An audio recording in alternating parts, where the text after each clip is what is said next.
troopers and grinders. Hank the Tank is finally discussing UFC 323. It's over. I can celebrate it with you guys, dude. With you guys. I can revel in this. Finally, an event where Hank the Tank can be fully happy with what happened. No main event where the obvious outcome occurred. No ridiculous. Well, there's one freak injury. No, there is one fluke injury I can discuss, but it benefited the guy who I wanted to win. Bunch of finishes, all killer, no filler. Hi. Hello, the like button 0. I don't think I've ever seen you before, my friend, but if you would, please do smash that like button and get this stream out to the public. Little guess who? Is it Kobe Wiggle? Could it be Kobe Wiggle? I don't know. It looks like Kobe Wiggle, but I don't know who it could damn be. Why would there be an alt of somebody with the like button? What's going on here? Anyway, so yeah, this event took place. It was really solid all the way through. It's Crystal. I've been running around messing with everybody. Well, looks like the what's the word for it? Looks like the cat's out of the bag with you. And in this case, the chicken's out of the bag. In your case, the chicken just flopped its wings and was getting feathers and dust all over the place. And people were wondering, what the hell is all this gander? It's Crystal Miller and her chickens. But anyway, yeah, the chicken's out of the bag. The like button is Crystal. And she could see that Hank the Tank was such a pure soul that she just couldn't trick me. She couldn't trick Hank the Tank. Running around messing with everybody. That's not like you, Crystal Miller. That's uncharacteristic of you, in my humble opinion. How could you play so many kind souls for fools? Hello there. Hey, Charles Smith. How is it going, my brother? Meow. Damn it. She really is becoming the new Mila Stoner. It's Miller Stoner. Meow. Jesus Christ. Oh yeah. It's the brand new kitten mittens and new gloves for your cat. You have the problem with your cat making too much noise all the time, and you need the brand new kitten mittens. It's a success. Works every time. Meow. Grandma. Oh, the farts are all over the place. Oh, I'm getting suffocated by it. I'm getting hotboxed. Oh, my. Disgusting from no ceilings. But anyway, yeah, another thing I want to mention. I'm sorry, Charles Smith. We had a battle of the ages. The battle was legendary, but Hank the Tank barely came out on top with one fight remaining to decide it all. Sometimes it happens that way, but you can't keep the tank down. He's got to keep on pushing. Keep on pushing. Ba-na-ba. And I'll get to updates regarding the Mecca in a little bit. But there was a lot of excitement on this card, a lot of back and forth results, a lot of fun upsets. Fun upsets, man. Not the upsets where it's like, oh, this guy who I don't give a shit about won in an upset against this guy who I really thought had some potential. Oh, shit, my day's ruined. It's like, oh, the guy I wanted to win did win, and he did it in absolutely bonkers, never could be expected fashion. So I like when cards surprise me in a good way. I think we all like when cards surprise us in a good way. And we were due for one of these cards where it's like something everybody wanted happened. And better, and even better, no one expected it. Hank, hello, Anakin Sky. It's sort of like when Alex Pereira knocked out Magomed in one round.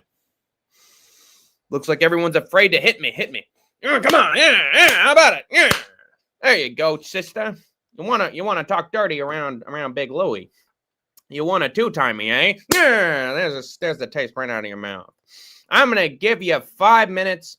I'm gonna give you 10 seconds to get you greasy, dirty, yellow keister off of my property before I'm cracking skulls and turning you into Swiss cheese.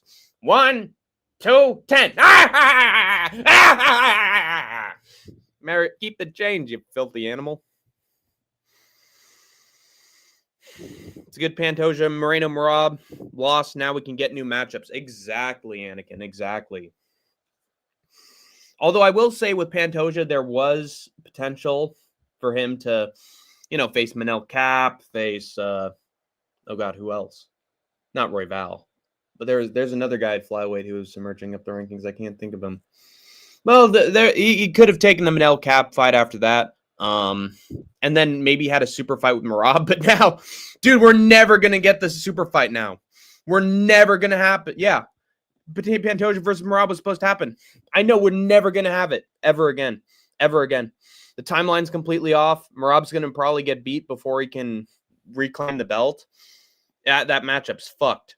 Which is a shame. They should have done it early. They should have pulled the trigger like a year ago.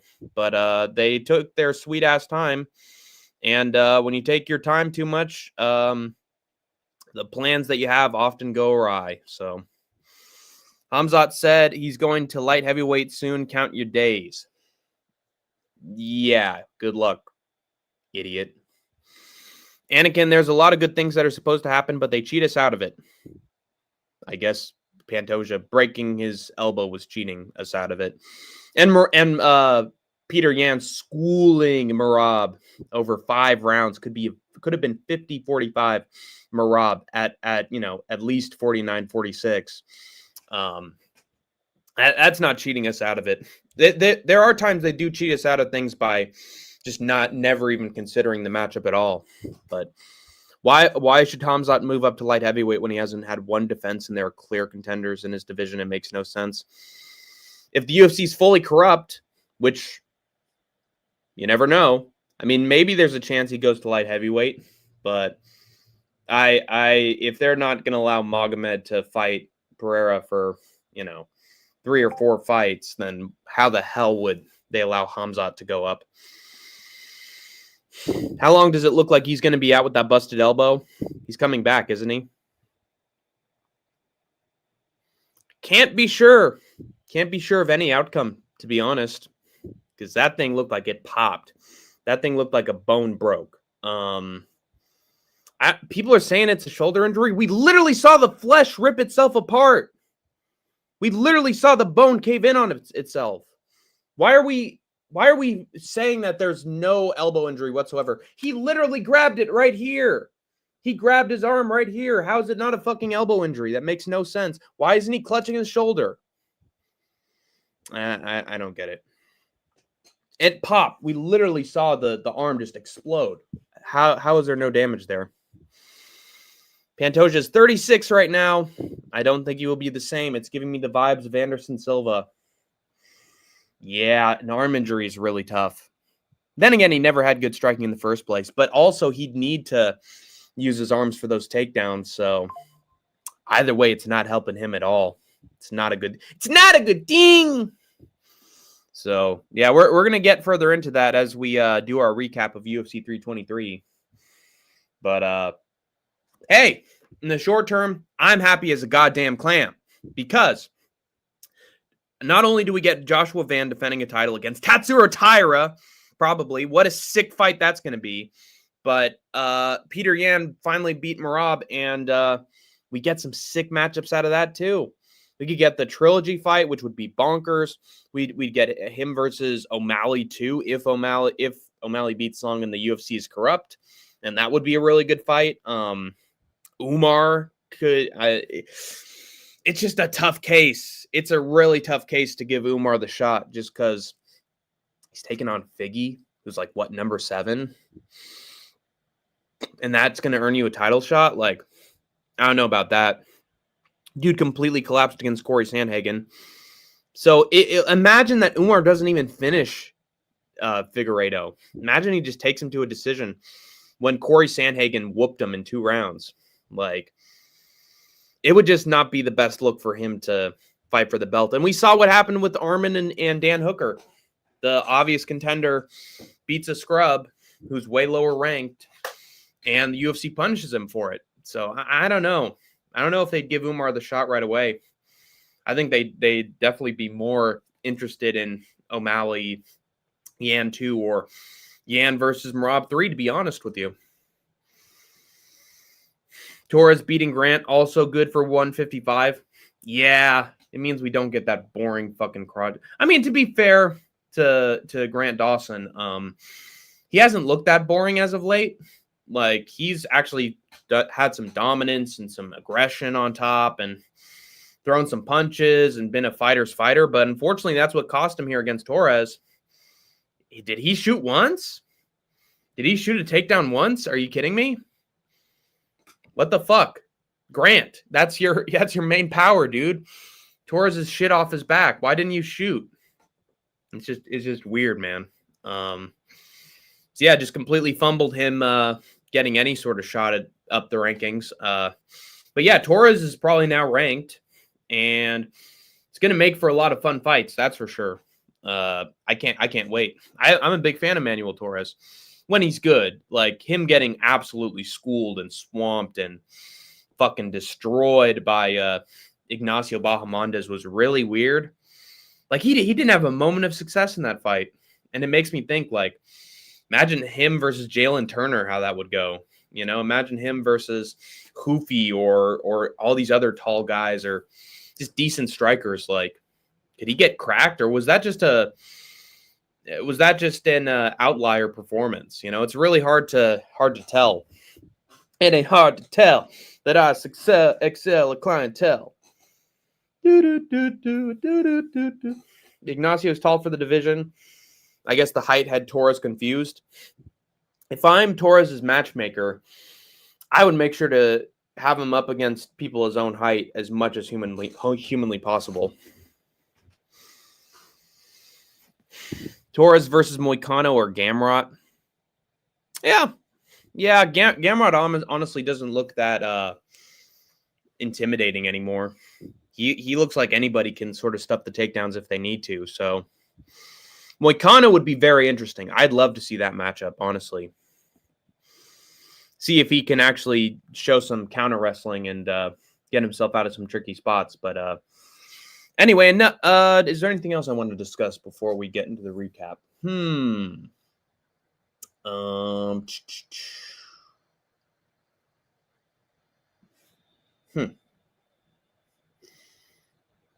Dana, what? Anything Dana? Oh yeah, and Henry Cejudo's retired after a sick fight with Peyton Talbot. Yeah, Cejudo's gone. Very strange conversation with Dana. They also gave Cejudo a retirement package, and I think that was warranted.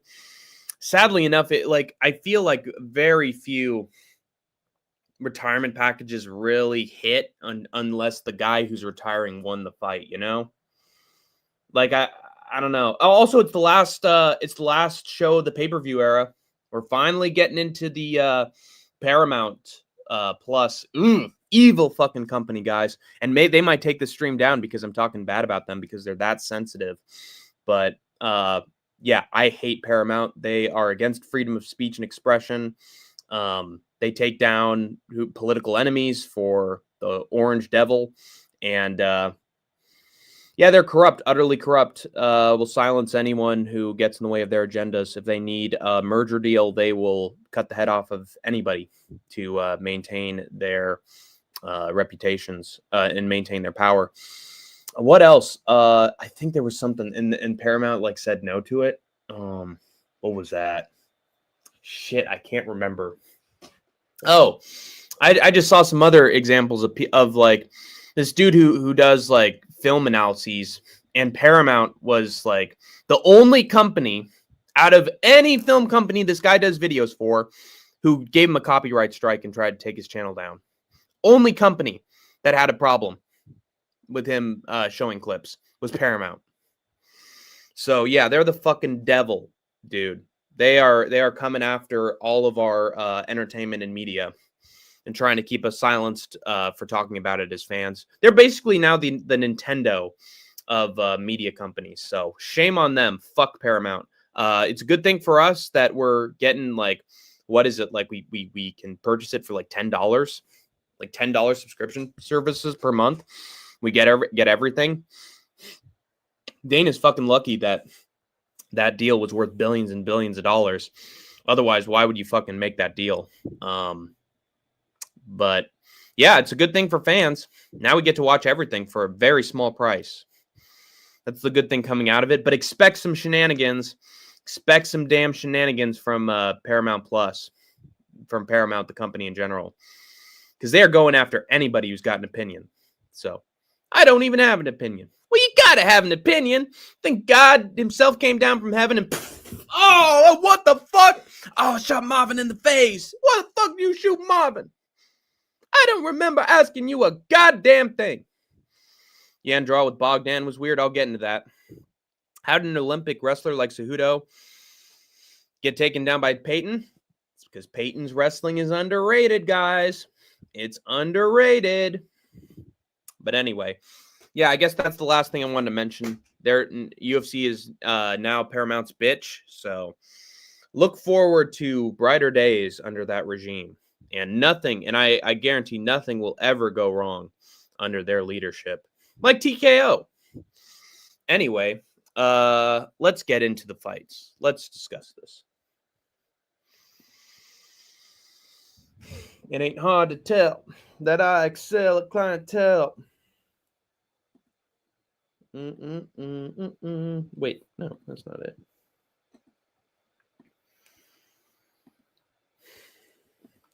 There we go. First fight on the card was Myron Bueno. Well, it wasn't Myron Bueno Silva. Myra Bueno Silva. No, it was Myron Santos. Knocked out Muhammad Naimov. In round 3, craziness. And I wish I had gone with LMAO Naze's exact prediction when he said that Myron Santos would knock out Naimov in the 3rd round because Naimov's way too timid. His wrestling is nothing special and reliant on strength. Santos will counter that. On the feet, Santos is way faster, way more technical, has really slick combinations, and will just either outpoint you over 3 rounds or completely swarm you and beat you to the punch to the point he can knock you out. And, dude, Santos's hands are quick as hell, man. I've been believing in this guy since he got started. I have never gotten a Myron Santos fight wrong, and that's including Francis Marshall. I see potential in this kid. I love everything about this kid. Isn't he fucking awesome? But Muhammad Naimov, yeah, he's too tentative. He's just a unknown caller.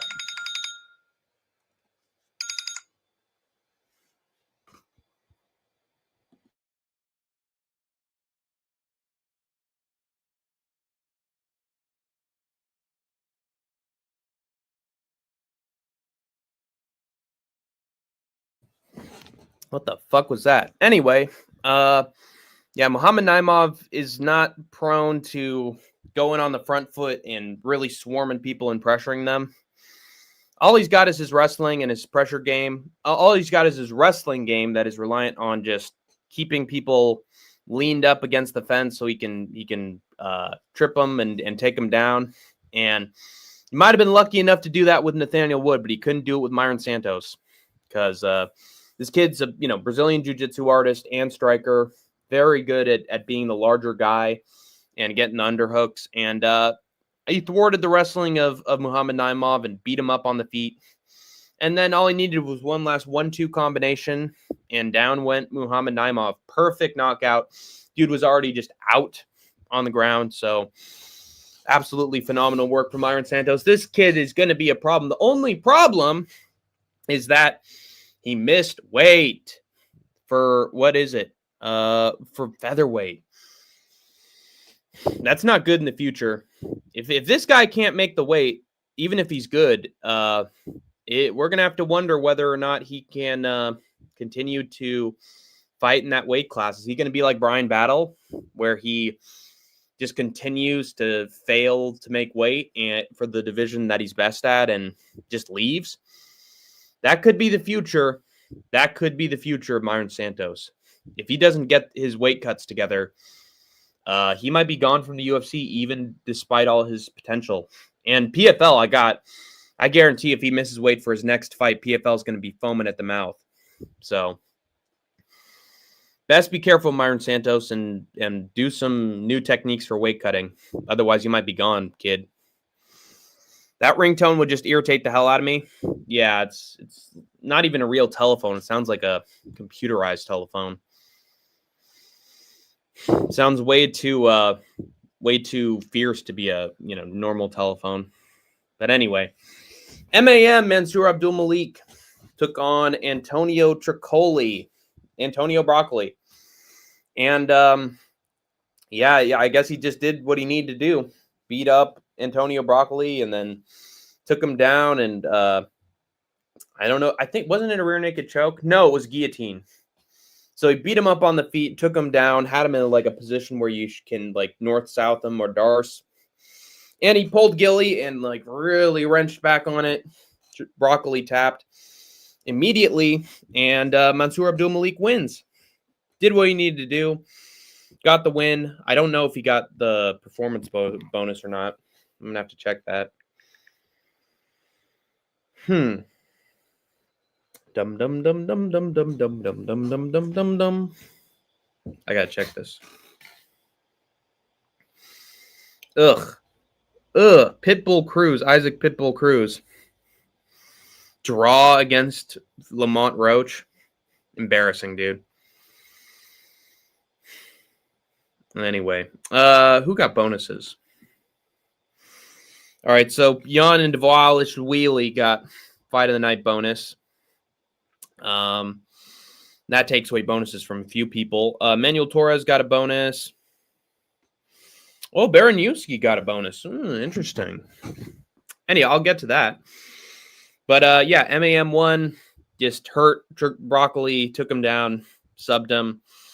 Broccoli's an utter can. What else do you need to say? It should have been easy for Mansour Abdul Malik, and it was. But I guarantee we've learned absolutely nothing from this whatsoever. All right, and here's the first bonus of the night. When Iwo Baranowski and Ibo Aslan went to fucking war. Just fucking stand and bang. No technique. No IQ. Just fucking throw bombs at each other until somebody goes down. Fucking Mexican standoff. And really, really fun while it was happening. It was absolutely insane. Sometimes you couldn't even tell who was being knocked down because they both like hit each other at the same time and just fucking react. Sometimes people slipped. Sometimes people got knocked down. The guys doing the statistics must have been having a crazy night at the office because you just got to confirm whether or not somebody got dropped. And honestly, like, they were in such prone positions and were just getting the shit beaten out of each other that you really couldn't tell at times. Started out pretty technical, and then they just started, Iwo went for a knee up the middle. They threw. One guy went down. I don't know who it was. It was a big reaction, and then Ibo Aslan just started throwing on Iwo Baranowski, and Iwo was starting to cover up and was starting to just stumble a little bit, and then he was throwing back, and then Iwo hit him with the counter right, bam, dropped him. Oh my God, is he going out? And they get up. Ibo recovers and is just throwing, and Ibo's, oh Jesus. Ibo punched Iwo, and then Iwo punched Ibo, and then Ibo. I am Cornelio. Yo, I need TV for my bunghole. I need TV for my Ibo. You have BO for my Ibo? I need rodeo for my Ibo. Yo, are you threatening me? I will 14 you into combat. I will have a Mexican stand-up. The fish will be flying. I am going to kill you. I am the great Cornelio bunghole. Oh, Jesus Christ. I mean, that's what it was like. It was absolutely fucking insane. And both men were fucking swinging at each other, and both men kept going down. Ibo cracked Iwo. Ibo cracked Iwo, and he was on the back foot going backwards. And then next thing you know, Iwo hit Ibo with the counter, and boom, down he goes. Finally, and he's just like fully out. And if Ibo didn't go fully out, the fight probably would have kept going.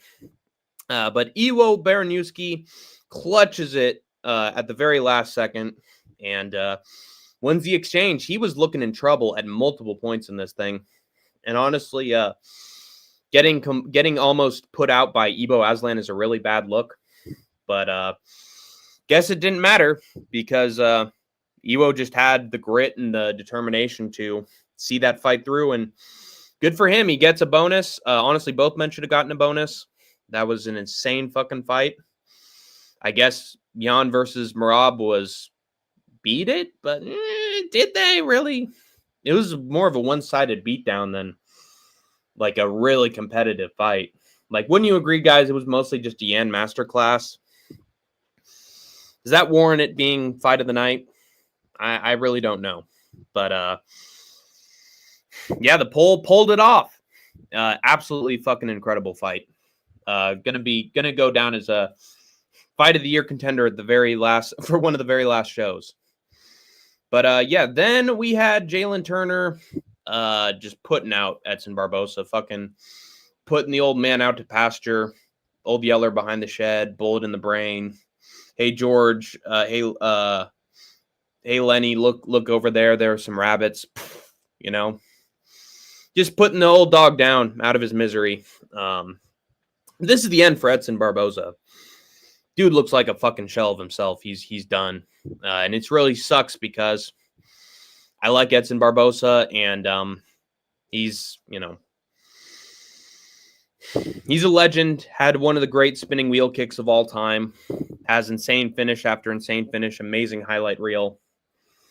But you know, Father Time catches up to all of us, and eventually caught up to Edson Barbosa. Dude, Drakkar Close beat him. Couldn't pick him. Couldn't pick Barbosa if fucking Drakkar Close beat him. And yeah, Jalen Turner finally gets a KO round one again, looking like the old Jalen Turner. Hitting Edson Barbosa with some really nice combinations. Good counter striking. To be fair, Barbosa did hit Turner with some decent shots of his own, but not before he was put down himself. Yeah. He just couldn't get any success without the chin cracking. And Turner just started to wail on him, was just, you know, Barbosa's face was a human target, was a punch magnet. And yeah, surprisingly easy win for Turner. Only took him 2 minutes. And yeah, Barbosa's just an old man at this point. All speed he had, all will and grit and durability and, you know, snappy reflexes. They're out the window. So yeah, Barbosa put him out very easily. And good for Jalen Turner because this kid was considering retirement. And he decided that he wanted to stay. He thought he had more in the tank. And UFC honestly rewarded him with this fight, and he succeeded with flying colors. So good for Jalen Turner. I'm actually happy for him.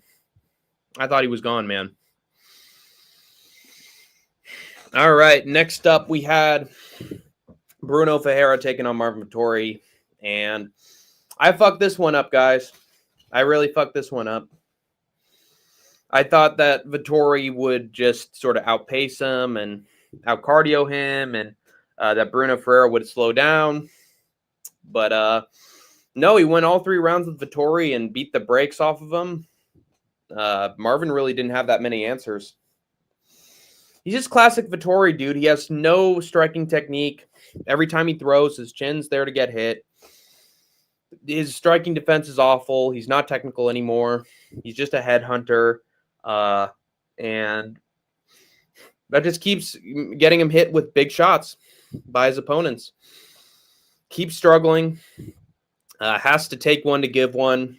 And usually when he gives one, it's not as much as when he takes one. No diddy, dude. I'm talking about giving and taking a lot here. Yeah, Bruno Ferreira just outstruck him and hit him with the bigger shots for 3 rounds. We saw the blueprint with Brendan Allen how to beat him. Just hit him with your best shots, and he guaranteed won't hit you with his best. Or if he does, it'll be like few and far between. And Ferreira, all he had to do was be patient and win a 3-round fight and just keep beating up Marvin Vettori. And whatever Vettori gives you is like half of what he used to do in his prime. Couldn't take you down.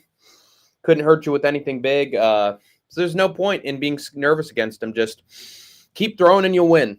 So Vettori is just fucking washed as a fucking dish rag. So what the fuck's the point? Never pick Marvin Vettori again. I probably will never pick him again. He might be gone from the UFC after this. What a fucking loser. Kid's like, what, early 30s and he's washed? Shows you how good of a talent he really is. I'm going to go get... Oh, wait. Here's my water. All right. Next, we had Fares Ziam taking on Nazim Sadikov.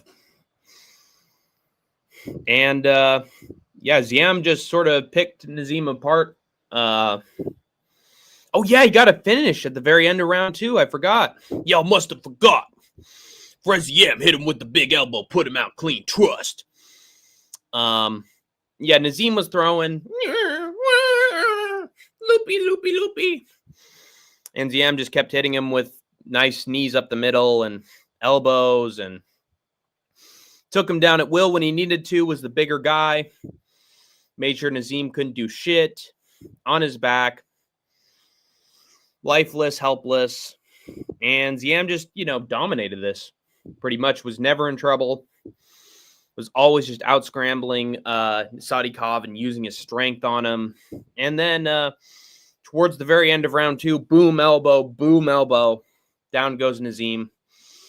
Interesting, the ref called it, but was it right before the horn? Or it seemed like it was a little after the horn. But regardless, the ref stopped it, and they didn't pull, Neil Magny. They didn't pull any Neil Magny, what's his name?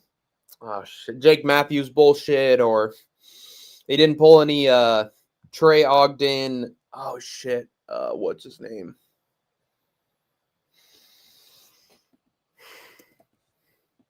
They didn't pull any Trey Ogden, Matt Frivola bullshit, and they let the fight end because the referee called it. And yeah, he won with 1 second left. They didn't overturn it. They didn't let the fight keep on going. Justice was done. Yeah, Ziam just fucking dominated Nazim. Absolutely showed him who the better wrestler was. And then on the feet, he once Nazim was worn out, Fares just fucking destroyed him. And I can't believe anyone picked Nazim here.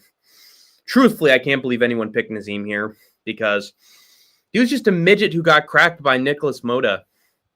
Why would I ever pick him? Dude was almost fucking out of it against Nicholas Mota. People forget, man. He was dropped like twice in that fight. Dude's a fucking jobber. Goes to show how easy Izzy's title defenses were. Yeah, his legacy just continues to spiral. Vettori 4 L's in a row. Now he's done. Yeah, he should be done. He should absolutely be done. Ziam is heavily underrated. Nobody does Nazim like that and finish him. Yeah. Nicholas Mota came close. That's why I had to pick Ziam. It's time for him to get a ranking. He's not ranked already. That's crazy. I thought there was a time that Ziam was ranked. I thought he was ranked like 15 or something. Yeah, he's earned a ranking now. Yo, Hank, what's the difference between Mama Woodley and snow tires? Snow tires are black and round, but they actually have traction to them. Or they... Oh, Jesus Christ. Snow tires don't sing when you put chains on them. Oh, Jesus Christ. Wham, wham, wham. That good one, but more scary humor from Sniff. That shows the hatred in his heart. But hey, as long as other people are laughing, or as long as he's laughing, it's fine. But then we got Macy Barber against Karine Silva. Dude, I was sort of biting my nails a little bit. This was a nail biter, very back and forth fight here. There were moments Karine Silva got Macy Barber down. It was sort of hitting her with some good shots, and then Macy Barber all of a sudden turned it around, flipped herself on top, started to really dominate. And you cannot allow Macy Barber to get on top of you because no Diddy, because she will wail away. She will hit you at any angle with whatever she fucking has at maximum power with everything she's got. And I always knew Karine Silva was a fraud. She is just not looking like that bitch at the flyweight in the flyweight top 15, the ranked level. She lost all her killer instinct, starting to become a wrestler. Oh, you're a wrestler now. Oh, you're a wrestler now. Just really worried, tentative, always on the back foot. Needs a wrestling to bail her out, but it didn't work this time because whenever Karine Silva gets on top of somebody, she tries to pull some submission that ends with her being on bottom, and you can't do that against Maycee Barber because once she's on top, bam, bam, bam, punches, punches, punches. She's an absolute fucking warrior when she's on top of you, and I know from experience, but with Lorisenko and her, but.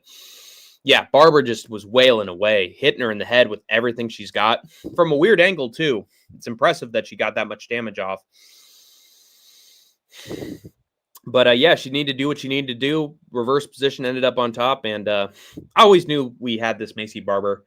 Just because she has Epstein-Barr syndrome doesn't mean that she isn't still a fighter.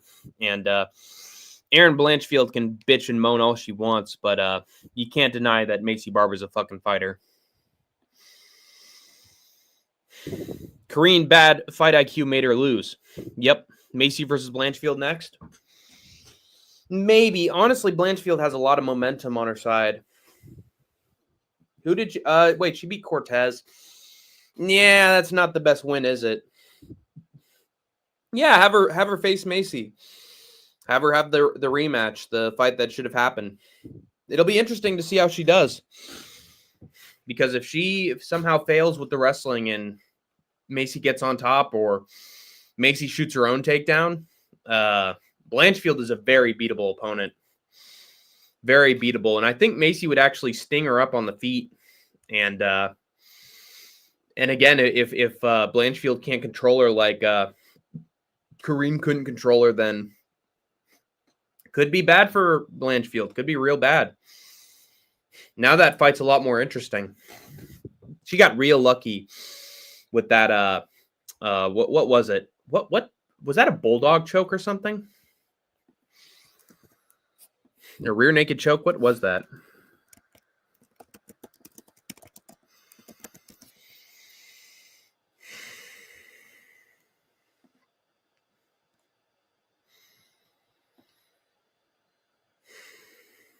Oh, I guess it was a rear naked choke, but honestly, that looked more like a bulldog to me. Maycee getting on top isn't a Diddy. Well, it's close enough. Where's my boy Sean Moody? In another state. He's doing all right. Can't get too much into specifics. You can ask him. Anakin, don't ask for that fight unless you want Maycee's next photo collage in the hospital bathroom again. Ooh. Yeah, that would be nasty. And speaking of nasty, Leandro's profile picture gets more and more nasty by the day. That thing is fucking absurdly abstract and disgusting. He's looking like a damn Picasso painting. He's looking like AI fucking had a short fuse. Yeah, that is not good. That is not good. That looks like Leandro fucking saw himself in a mirror and broke it. Leandro, I forgot she pulled out. No Diddy. My profile picture is evolving. More like devolving. Anyway, the next fight that we got was between Terrence T-Rex Arms McKinney and Chris Duncan. And God, I could have lost this one so easily, guys. I was real close to losing this one. Terrence stung Chris Duncan up, beating the shit out of him. Nearly went down, dropped him, hit him with every shot he had. And Chris Duncan refused to die, got himself back up. Desperation takedown on McKinney. And apparently McKinney's just a complete zero when he's on the mat. Was just getting hit with little rabbit punches, just couldn't take it, was just starting to break. And then Chris Duncan pulled the Gilly Goose Gang, and it worked out. Or was it a Darce? Yeah, he subbed him with the Darce. And then McKinney just tapped. No heart McKinney. I knew that if Chris Duncan survived a minute, then McKinney would be done. Yeah. All you have to do is survive the early onslaught, and McKinney's fucking toast. How long do we have McKinney take on real talent before the UFC stops taking him seriously and giving him layups anymore? Because dude cannot beat fighters with the pulse. He just cannot. Yeah, he came real close to beating Chris. Way too close for my liking.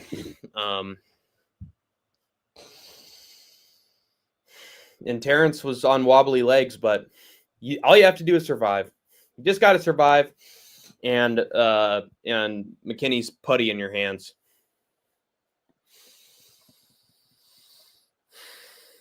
McKinney was looking good. Yeah, he always looks good until he's finished. Duncan is lucky to have Goddard and not Herzog. Oh man, if it was Herzog, yeah, he'd have been finished by then. My boy did it. Yes, sir. It was an anaconda choke. And Chris Duncan is anaconda don't want none unless you got no heart, son.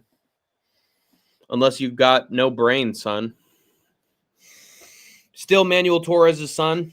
Yeah, he is. Anakin, remember when they interviewed Blanchfield right after Macy pulled out or was taken away? You could tell she was pissed, but couldn't or wouldn't reveal it. Oh, she revealed it. She revealed that she's a mega bitch. She had no kind words for Macy Barber. McKinney definitely getting an easy fight next. Terrible. I say abandon the project.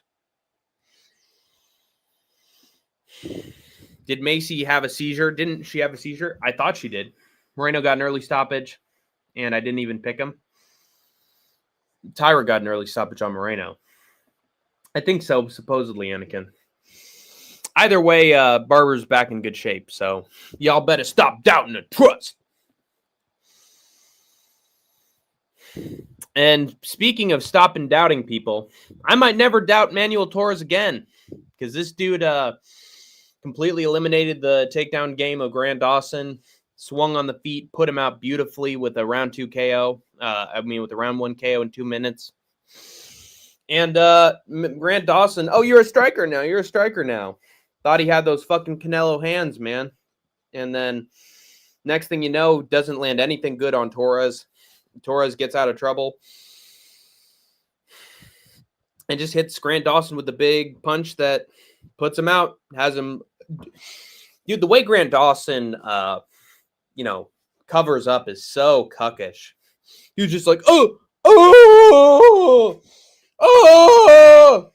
just covering himself like this. Don't hurt me anymore, no.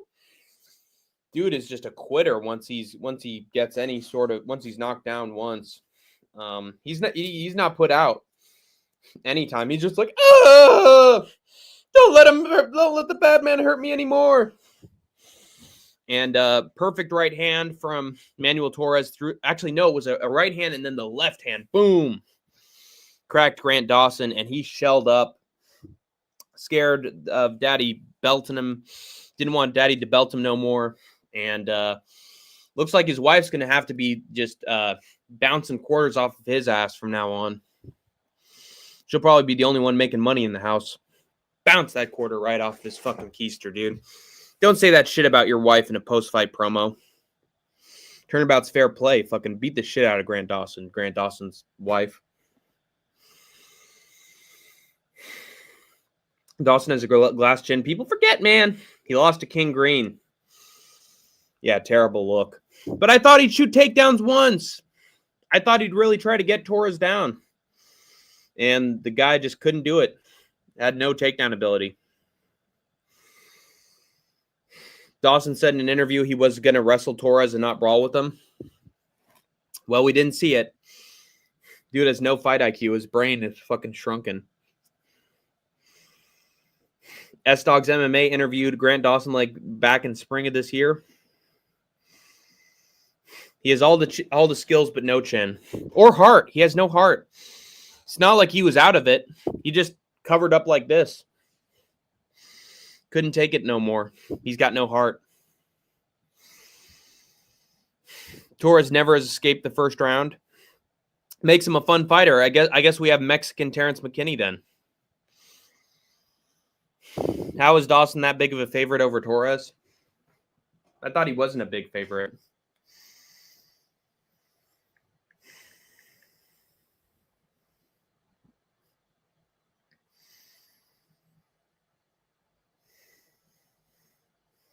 Oh, minus 250. Yeah, I guess he was a moderate favorite. Yeah, that is weird, isn't it? When Green puts you out, but Torres can't. I guess the odds maker just considered Diego Ferreira, a pretty good win. But dude's an old man, and Alexander Hernandez put him out. So that win clearly didn't age that well. Anyway, yeah. Grant Dawson, don't quit your day job and don't quit being a wrestler. I hope this is your final lesson, dude. Fucking spam takedowns and get the back and put the legs around the hips because that's all you're good at, bro. Anyway, then we had a very close fight, a very frustratingly close fight between Jan Blachowicz and the Orc from Lord of the Rings, Anthony Smith's cousin, the inbred of the ages. The freshly cooked Orc, Bogdan Guskov. And this was so sad, man. This felt like Robert Whittaker versus RDR, where, oh man, Whittaker's doing so good. Oh, he dropped, he's doing well. Man, he could swing this back. Oh, but he got dropped by the knee. That takes the round away from him. He's doing so well. Oh, Mateus Nicolau gets dropped. I hate these fights because you can clearly tell who the more technical guy is, who the more composed striker is, but they just keep having bad spells of luck. Jan Blachowicz, honestly, he looked really geriatric, guys. Can we be real? He looked super slow, super duper slow. He looked every year of those 43 years of age against Bogdan Guskov. But Bogdan was still hesitant in that first round, and Jan, was chopping at those legs, and yeah, I think he won the first round. Made Guskov's legs beat red, hitting him with some jabs a time or two. And Guskov, aside from maybe one big punch, couldn't swing the round against Jan. I thought Jan won that first round. And then the second round, Jan got dropped with a big right hand. Dude's chin is looking worse for wears. I had a bad go of it. That's what I was trying to say. And I don't think it was a 10-8. I really don't think it was a 10-8. Jan was punching from on bottom. He was fighting back a little bit, covering himself up well. I know that he had some unanswered punches and didn't throw back, but there were some moments where he was trying to get out, where he was locking in a leg lock on Bogdan Guskov. And I don't know. I think he showed some counter offense on bottom. I think he showed some, enough for it to not be a 10-8. Also, Jan was stinging up with some jabs, looking like the better fighter before he got dropped. And threw some punches on bottom and also tried to get in a leg lock. I think that's enough for it to be a dominant 10-9, but not a 10-8, personally. But I can understand the judges giving Guskov a 10-8. It makes sense. I get it. But I personally don't think it was a 10-8. And then the third round occurs, and Jan Blachowicz really starts to pour it on Bogdan Guskov and hit him with some nice combinations. Starts to hurt him with some punches. takes his leg out from under him with chopping the leg, and has Guskov tripping and fumbling all over the place, hitting him with good shots. I personally think it was Jan Blachowicz 29-28. But apparently, the judges didn't agree. They considered the second round a 10-8, and it was a majority draw. Another one for Jan Blachowicz, and honestly, I consider this a loss for him because he gets no win bonus from this. He gets no additional money from this. They don't split a pot. Neither man makes any money, and it's just a fucking damn shame, you know? Jan has the worst luck, can't get a win. Yeah, this is feeling how I felt with Dominic Reyes, with Adesanya, with and who else just for the life of him can't get a win? I can't think of them, but they're Marvin Vettori, but no, he earns his losses. Who else am I thinking of? Dominic Reyes for a while.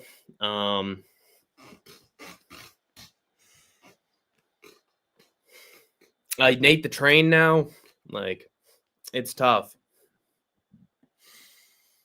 Put the legs around the hips. Yeah, I mean, put it around your wife's hips if you can bounce a quarter off that thing. Maybe it'll be hard because if you can bounce a quarter off of it, then, you know, it might be hard to wrap the legs around there.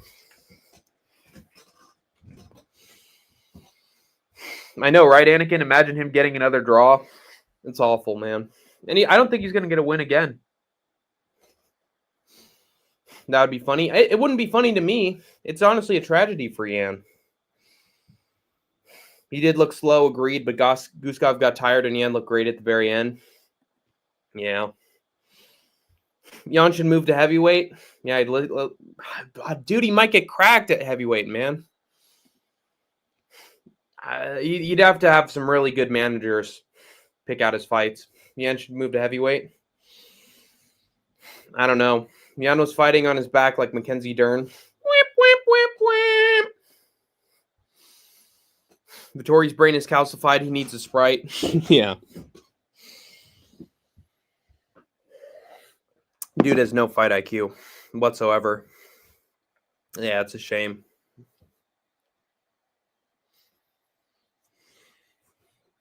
Alex Caceres, fucking Steve Erceg for a while. Anyway, yeah, Jan Blachowicz just can't catch a fucking break, man. Robert Whittaker, too. Yeah, just awful. Neither men benefit, and Jan Blachowicz, he should honestly retire before his reputation goes more down the tubes. Speaking of fighters who know when to quit, Henry Cejudo had his last fight against Peyton Talbot. I called this fight perfectly. I knew that Henry would be too tough to just get put out by Peyton. He's got a solid enough chin. Technically hasn't been finished by anybody. And Talbot put it on him, man. Talbot was able to take him down because Talbot has really good counter wrestling and knows how to get on top of people, including wrestlers, including what's his name? What was it? He took down a certain wrestler that was impressive, or he reversed him. I know he did it to Felipe Lima, but he did to Nick Aguirre, which is very impressive. I guess, you know, Ronnie Barcelos was his kryptonite, but honestly, he's a kryptonite for anybody. He's a kryptonite for any bantamweight outside the rankings. Dude's a fucking killer at 40 years of age. 39, I think. No, yeah. Ronnie Barcelos is just a tough cookie to beat. So that loss ages better and better with time. All the people saying, oh, Vittori's Talbot's a fraud. He's washed. How dare he lose to this old man? Dude has no heart left in him. You know? And meanwhile, he's getting wins against the same caliber of opponent as Ronnie Barcelos, in my opinion. And he went life and death with Henry Cejudo, hit him with beautiful body shots, almost had him out at multiple points. took him down, beat him up. Henry was able to reverse and get some good positions on top. But I always said that Henry Cejudo is good at getting people down. He can't do anything with it. Cannot for the life of him do anything with it. Couldn't do it against DJ. Couldn't do it against Aljamain Sterling. Can't do it against anybody. And Peyton Talbot beat him up on the feet. But also Henry was able to hit him with a shot every time he got cracked. Every time Peyton hit him with something, Henry Cejudo had a response, and it landed on Peyton flush. So this was a hell of a fight. Beautiful back-and-forth war between both these guys. Yeah, Henry had advantages in moments, just couldn't take advantage of those advantages, and couldn't get a sub or any offense in. Talbot gets back to his feet, could take Henry down because Henry's a midget, and Peyton has out-wrestled wrestlers before, so people forget about him, man. He can do it, and if he can continue that momentum of wrestling against other wrestlers, the world's his fucking oyster at bantamweight as far as I'm concerned. The problem is just whether or not he can work on a striking defense, because if you recall, Raoni Barcelos was beating the shit out of him before he got the takedowns. Was hitting him with good shots, and that's what allowed him to get those takedowns. Peyton's excellent on the front foot, but he's honestly terrible on the back foot. Like, Henry was hitting him over and over again. And at moments sort of wobbled Talbot and made him, respect Cejudo's game. But yeah, the only thing Talbot has to work on is his striking defense. If he's able to do that, he's going to win a lot of ranked fights at bantamweight as far as I'm concerned. He's big for the weight class, has really good timing on his striking. He just needs to make sure to cover that chin. But other than that, great job from Peyton Talbot. Back and forth war between these two. Really good stuff from Henry Cejudo in that third round. I think he was able to get Talbot down at the end. Showed he still had heart. He showed he still had a little bit left in this game. And then he was talking to Dana White. He was crouched and he was talking to Dana White, who was in the front row seat, talking to Dana, asking for a bonus. And Dana was like, "Oh, I already gave you a bonus. You already got the bonus, kid." And Henry Cejudo celebrated it. It was like, "Fuck!" "Fuck!" went Henry Cejudo, and I can't blame him. That's a tough loss to have for your retirement fight. But yeah, it's good that Henry actually politicked with Dana, because he ended up giving the bonuses to Jan and Merab, and then Manuel Torres, and then Iwo Baranowski. So if Henry hadn't asked for it, he probably wouldn't have gotten it. Actually, probably would have gotten it since he's retiring. So maybe Dana just felt like being generous. Who knows? But then they gave a retirement package for Henry Cejudo. I didn't get emotional, but I felt bad that Henry went out on a loss and hasn't won since he got back to the UFC. And he's no longer the best combat sports athlete in the world, by the way. That honor belongs to Alex Pereira. But at one point, he was the greatest combat sports athlete in the world, but not anymore. Still, it's an honor for him to receive that title, along with being a double champ. He's got his legacy. Honestly sold it with a return run, but, at least he got to go out with a video package and people chanted Henry's name, and he was respectful in the post-fight promo. So, good job, Henry Cejudo. Shout out to you. You went out on your own terms and had a hell of a fight as a final fight. So, good for you. And then we had, I believe this is the feature fight, right? Yep, feature fight between Tatsuro Taira and Brandon Moreno. Brandon, honestly, I don't know what to make of that first round.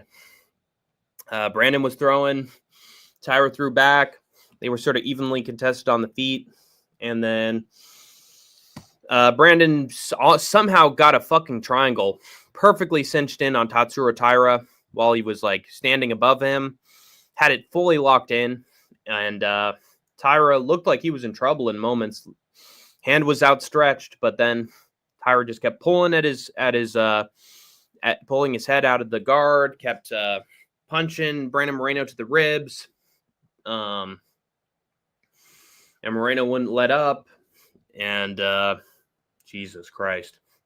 At one point, Tyra slammed Moreno down and got his head locked in again. Really bad fight IQ by Tatsuro Taira in that first round.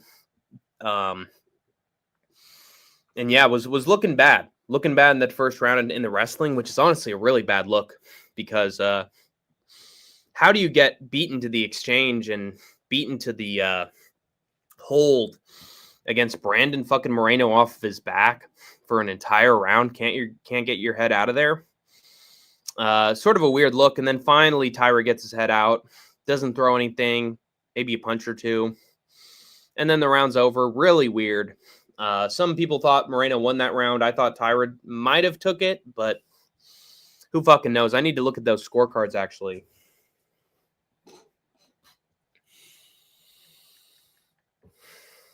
Let's see.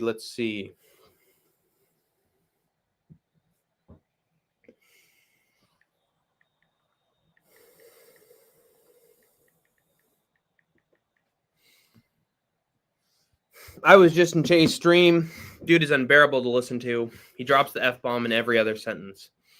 Yeah, how could he fucking do that, John Dong? What a fucking idiot he is, MMA Che. I'm fucking sick of him. That guy's a fucking nuisance. I'll tell you that much. Would have been hilarious if Yan somehow KO'd Merab with a knee because he lost his belt with the knee. Somehow KO'd Merab with the knee.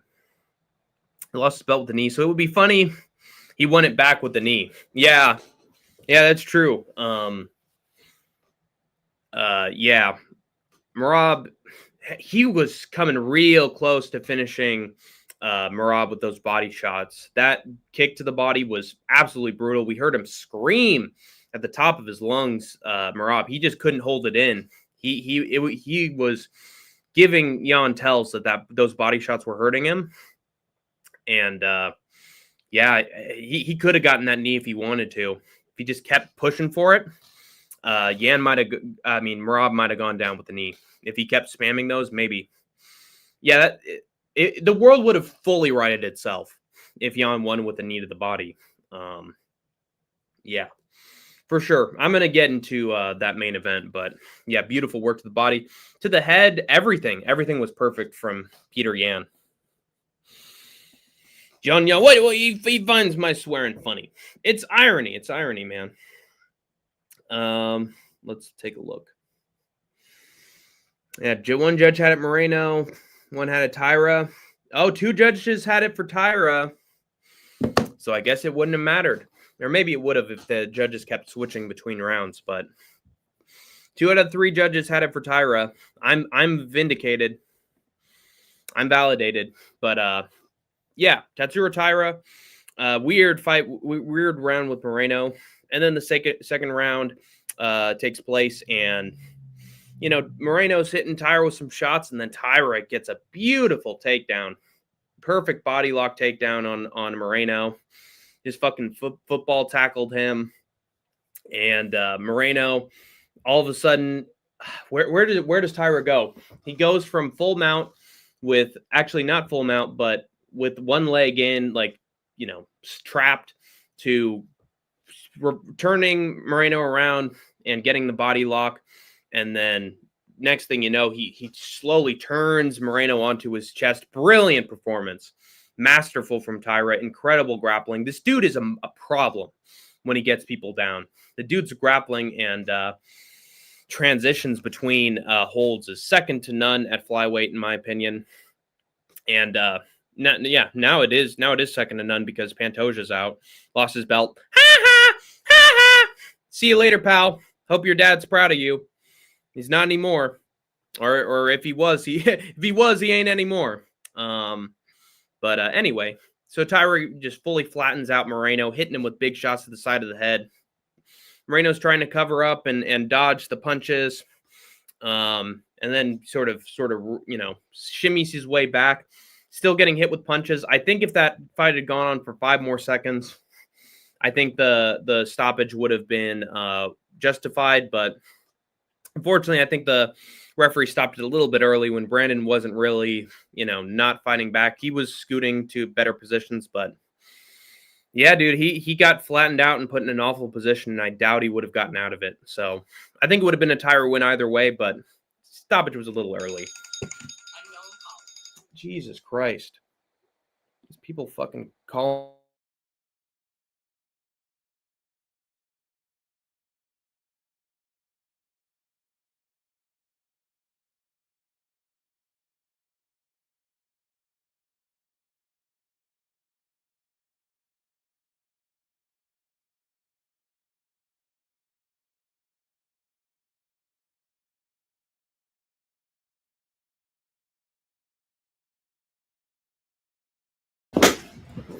Oh my God, it was literally an Indian scammer.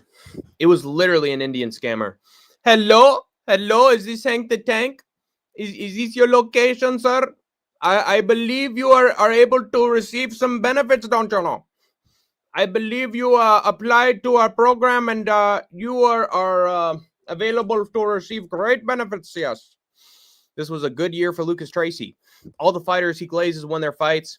Volk, Fluffy, Benoit Saint Denis, and Yan. It's so good to the point. So good a year to the point that he actually returned. He was fucking retired, and then Peter Yan won, and it willed him to return. All that good energy and that happiness spread into him, and it was overwhelming to the point Lucas had to come back. So literally couldn't even leave. He was having such a good year. What up, Hank? Hello, Frankie Turizo. How's it going, my man? It's still a very nice picture of that sunrise, my friend. But dude, literally Indian fucking phone caller. Hello, sir. Do you live at this location? If so, you are applicable to receive benefits from our program. Yes.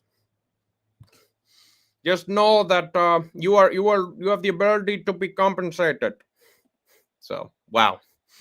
Literally had one of those real life experiences. And then, of course, when I hung up the phone, he was probably like, "Do not redeem! Do not redeem! Do not redeem the card! Do not redeem!" So, yeah, that's probably what happened. Anyway, go away, Anchar Jubilee. Tired of hearing your fucking smelly fucking shit-covered ass. Anyway, then we had the infamous co-main event between Joshua Van and Alexandre Pantoja. Poor Alexandre Pantoja. But I'm going to give a hot take here. That was fucking karma. That was karma for Alexandre Pantoja for daring to think he could just put out Joshua Van. You think you can strike with Van, most technical, accurate, fast twitch, gritty, tough fucking striker at flyweight? You thought you could put out Van on the feet in one round? Here you go. Here's a fucking elbow break, you dumbass. Yeah, Alexandre Pantoja just thought he could be clever and slick and put out Van with a freaking head kick. Are you really that dumb? Come on. He was hitting Van with some nice combinations early, and then he started to get less accurate, and then he threw out a head kick. You reap what you sow, Alexandre Pantoja. And what you sowed was Van catching the leg and dumping you. And sometimes when these people get dumped, they land in a funny way. And Pantoja completely... I don't think it's a shoulder injury, guys. No fucking way that's a shoulder injury. Dude landed right on his elbow, and the cartilage snapped, and his arm exploded.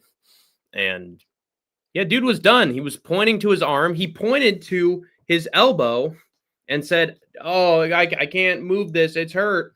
And then Herb Dean stopped it. Joshua Van wins the title. I was jumping for joy, like just out of shock, just like, "Oh, that means Van wins. That means Van wins the title. Yeah, the prophecy is fulfilled."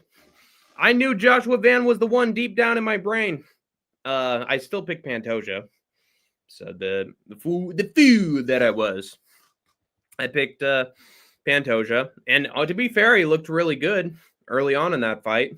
But yeah, you can't get what's the word for it? can't get cocky taking on Joshua Van. Pantoja was feeling himself, no diddy, and to an overabundant to the point he overextended his confidence, and moment he got caught and reversed, he injured himself. So the turnabout's fair play, bro. Karma is a bitch, and Van. Great work from not great work from Van. It wasn't great work. He celebrated on top of the cage like it was great work. Cut on top. Ah! Ah!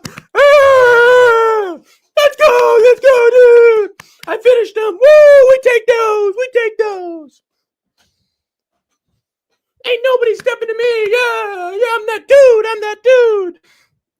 Really, really naive on Van's part. Sort of irresponsible, immature, fucking ape-brained dude thinking that he was, he won so fair and square and outclassed him and showed I'm that guy. Like, are you an idiot? I'm sorry, Van. He fell on his arm. He injured his arm. Are you really going to celebrate that like you won the Super Bowl? I get it. You won the title. Fantastic. You became the champion. That is worth celebrating. But is it really to the point you're like, I'm the apex predator. Yeah. Nobody's stepping to me. No. You sort of fluked it.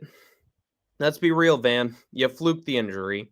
You won it. Great for you. And by the way, first, I believe, Asian fighter to win a title belt in UFC history. I know that Sakuraba won like a UFC flyweight tournament, but this is the first technically Asian origin fighter to win a belt. So good for him. And I knew the Asians' time would come eventually. Didn't know it would come this way. I guess they're so bad at winning titles that they literally had to fluke it to win one. But yeah, good for Joshua Van. He won the belt. Honestly, that gold looks really nice around his waist. No diddy. He's going to be taking on Tatsuro Taira most likely as the number one contender. That'll be a hell of a fight. Honestly, pretty evenly matched fight.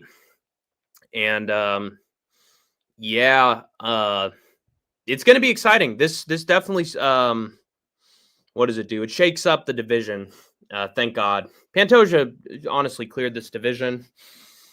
He swept it, became second greatest flyweight of all time, was just massacring fools.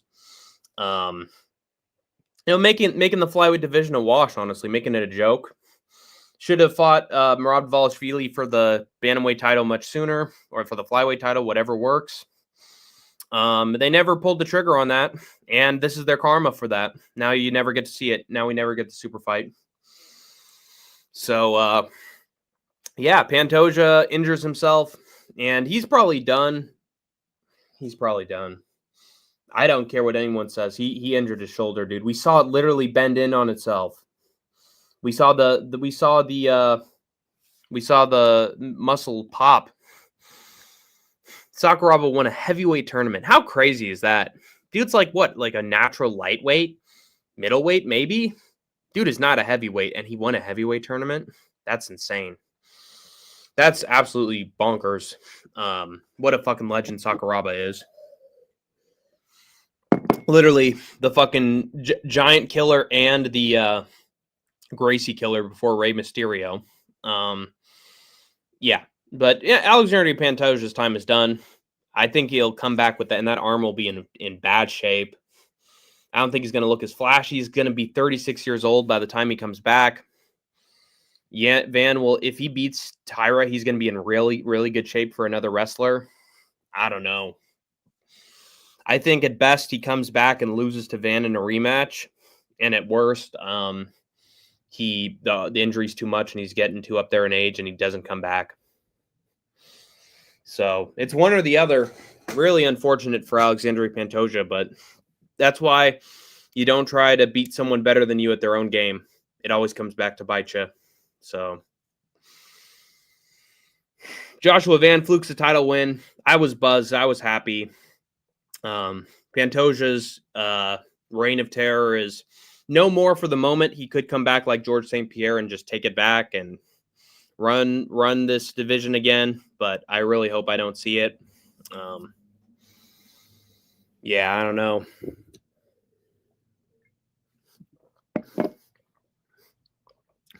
What are some champions that never looked like themselves after they lost the belt? Oh God, what are some examples? Maybe Frankie Edgar, Cody Garbrandt. What are some other examples of guys who like just never look good after they lost that title? Oh, Anderson Silva. Anderson Silva. This could be an Anderson Silva moment, guys. Freak injury. All of a sudden, he's never in the mix anymore. He's too old. He's not looking like himself. He's Brazilian, which doesn't help. And yeah, he could be done. He honestly could be done. I'm hoping that Alexandre Pantoja could get a rematch, but really not looking good for a 35-year-old man.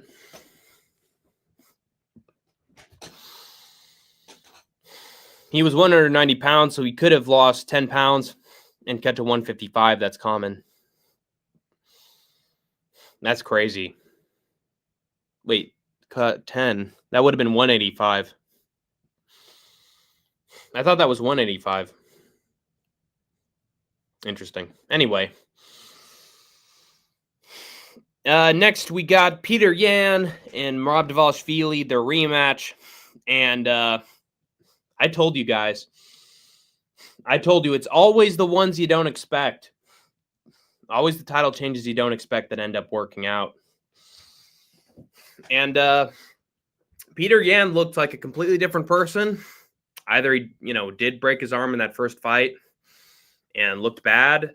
Oh, actually, if he hurt his arm and came back looking like this, that might not be very good for Joshua Van. If Pantoja looks like fucking unbroken arm, Peter Yan, look out, Joshua. But anyway, maybe it was a valid excuse. He had an arm injury before that fight. I don't know what it was. I think it was honestly a good change of strategy from Peter Yan. Dude was tentative. Dude was sort of maintaining a distance, popping the jab. But I don't know what changed because the dude's takedown defense accuracy was second to none. I think he had a 90%, over 90% takedown defense rate against Merab. Who's going to replicate that, dude? As MMA On Point said, this is not setting the blueprint to beat Merab Dvalishvili because this was a perfect performance. I don't think anybody else is going to be, executing the same game plan that Peter Yan has to the extent that he did. Just super technical on Merab, just piecing him apart. Whenever he was on the front foot, he took advantage of it. Even when Merab had the hooks in him, even when Merab had his hips, like Yan would just get the underhook and boom, get off of me, push him off. So even when he was in a bad position in the grappling, he still got Merab Dvalishvili off of him. So super impressive. What do you even say, man? It was literally a perfect performance. The best performance Peter Yan could have possibly pulled off here against Merab. Started throwing those body kicks at the perfect time. Merab screamed. Was a tell for Peter Yan to keep doing it.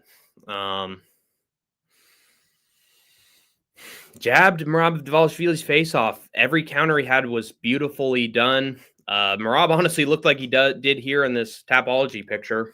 Just a bloodied mess. And even when he got taken down, took his time. Merab had him up on the shoulders, took him down. And Peter Yan immediately got up after like 5 seconds on the ground. Like, couldn't have had a better performance if he tried. Took his time, didn't get cracked with anything big. Was making sure his shots were evoking a reaction from Merab. And what else is there to say? Dude took down Merab in moments. Took him down. And we've learned this now from Peyton Talbot and from Peter Yan. The way to beat these unstoppable wrestlers is to take them down yourself. Practice takedowns. They won't see it coming. have them in a spot where they're a little vulnerable and ready for some punches to get thrown in their direction, and then mix in the takedown. They won't see it coming. Even when Merab reversed it, Peter Yan got himself in nice positions and pulled himself out of it and twisted and turned and wizard. And even when Merab had a really tight darce or guillotine, whatever that was, Peter just picked him up and slammed him down on his head and got his head out. Like slammed him to get his head out. And that's hard to do. And Peter Yan just did it effortlessly. One thing I'll say about Peter Yan is that he's so smooth in the wrestling. So smooth in the transitions. Dude's timing and his speed are elite. And he just had Merab second guessing everything. And it was to Peter Yan's advantage, and he just broke down Merab and systematically figured out his game and made him pay for everything. Got him gassed out on the back foot, beating him up, getting out of bad positions when he needed to. Like, absolutely perfect performance from Peter Yan, aside from a finish. Perfect performance. He could have lost 10 pounds, then just have to go from 180 to 155. 180 Ling term. Like, Couture lost weight to stay at 225. Yeah, but then you have to lose 20. Then you have to lose 35 pounds. Explain that to me. And 180 long term. You're saying that he was a little fat, saying he was had a little bit of excess weight to the point that 180 could have been his natural weight. Maybe. They call it walk around weight. Yeah, he could have. It's amazing he beat all those heavyweights though. For his size, unreal. Says Nano. What's the word, nerds? The word is that Peter Yan is your bantamweight champion, and he's here to stay, hey! First Volk, now Peter Yan, baby. The word is that Peter Yan is the man around these parts again, and he might beat Umar. He might beat Merab the third time. He might beat O'Malley the second time. This could be Peter Yan's division. It really could. He could go up to featherweight if he wanted to. So, absolutely fantastic performance from Yan. A treat to watch all the way through. It was not a back and forth scrap. It was a one-sided beatdown if you're watching everything. It was a masterclass from Yan. Peter is a monster. And he's a monster because he perfectly times everything. His timing on his strikes and his scrambles are just too good to beat him at this point. I bet he really wasn't himself and didn't look good before the Merab fight. A lot of 155 guys walk around at over 180. Alex Pereira walked around at over 220 and fought at 185. That is true. But I doubt Alex Pereira would be able to go down any more than that. Had too much muscle on him. Yeah, he's so technical.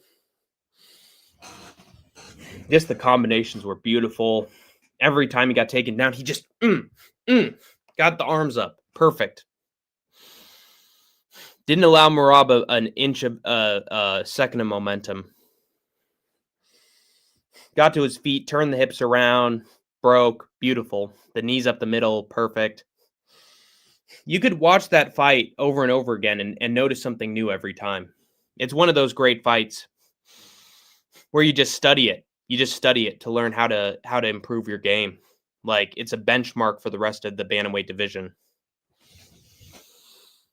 And for the rest of the UFC talent on how to beat these unstoppable wrestlers. He set the blueprint right there. That is a fight that fighters will be studying for decades to come. I guarantee it. I weigh 301 and fight at light heavyweight. Jesus, big guy. Hit the like bustas. Thank you, Nano. So yeah, what else is there to say?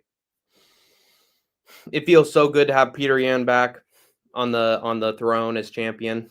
Always liked Peter Yan. Even when he was first champion, I liked Peter Yan. He was so technical. His combinations were so beautiful. Guy was just, so well-rounded and so perfectly timed with his stuff. And, your favorite fighter's favorite fighter. He was just so good at picking dudes apart. It's like the final version of TJ Dillashaw, And what else? Merab, he sort of said I was trying to put on an entertaining fight. No, you weren't. You tried to take him down like 20 plus times. Failed at all of them. So don't tell us that you were trying to make it a fun fight. Maybe in that first round, but after that it was vintage Merab performance, and you still lost, bro. So I respect Peter Yan. He had a really fun bantamweight title reign. Had wars against Corey Sandhagen and Umar, and all his fights against O'Malley were memorable. So props to Merab for actually being a pretty entertaining champion. For the kind of fighter that he is, it's honestly miraculous. He put on so many fun fights. But yeah, now you lose to the OG of fun fights at bantamweight, bro. Wait in line, dude. So, but props to Merab. He was a good champion, and he was fun to watch. And I think he'll still be fun to watch. But yeah, Peter Yan is just too good for you, man. And he was in bad shape in the first fight. Showed it the second fight. And third fight, you're probably in trouble too.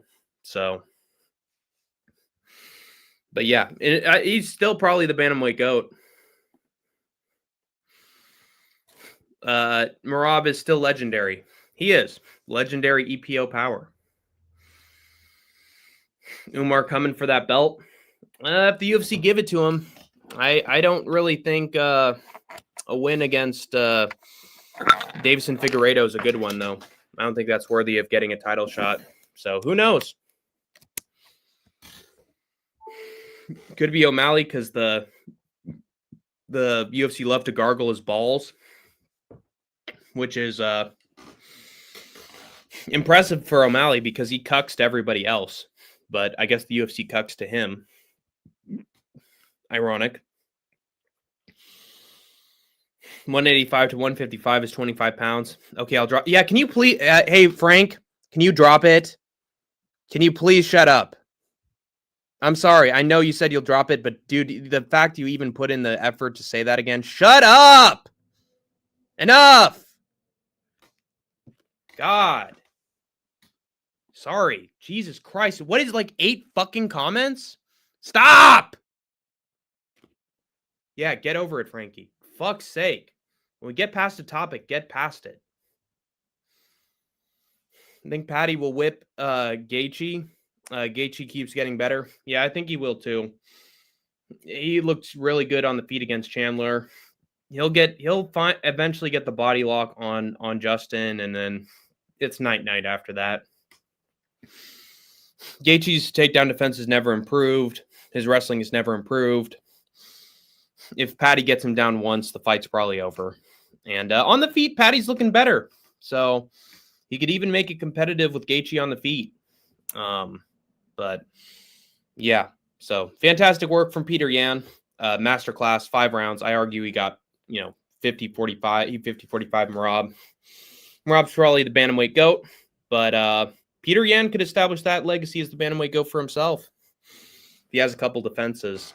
But yeah, Umar, I don't think he's ready coming off a Figgy win. And maybe they'll give it to Merab or Sugar Sean. Who knows? But that's going to do it for me, guys. Went through the entire thing. It was fun. What else? Let's see. Hank salute from Drew Ups. Peter, the GOAT. Yes, sir. If he keeps on getting wins, he will be. Man. Absolutely unforgettable and unpredictable. Who could have pictured this happening, man? Maybe Paradox to Chad, but how did your picks go, Hank? I went 9 and 13. 9 and 13. Not bad. Was all right. Could have been 10 and 14 if Jan Blachowicz won. But yeah, I'd say it was still a pretty good ratio of wins to losses. And I beat Charles Smith, no ceilings, in the semifinals of the Mecca tournament. I will now be in the finale against Eucelius, and may the best predictor win. That's right. I'd beat Peter's ass. I highly doubt it. I think he'd hit you with a body shot and you'd be done. I did, in fact, predict this. That's pretty good. I picked Van, but it's a bit of a sour win. Yeah, he fluked it. Fully fluked it off, bad position. But, it happens. But I'm happy that Joshua Van won. He's the way more entertaining fighter, in my opinion. And he'll have a great fight against Tyra, guaranteed. So, looking forward to that. Yeah, I'll definitely have a lot of confidence going into that defense. But anyway, that's probably going to do it for me, guys. I've been Hank the Tank. If you guys have any last comments before I go, please put them down below.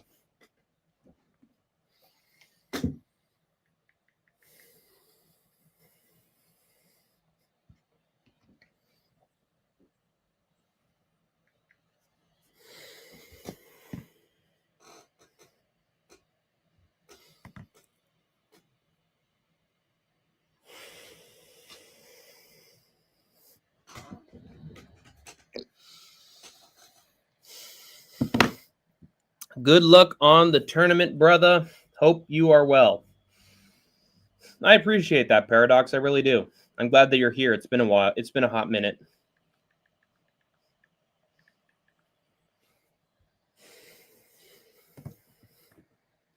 I hope you're doing well. I hope your training's going all right, and that you eventually get a fight that you can succeed in. You're in the UK, so there's a shot for you to succeed.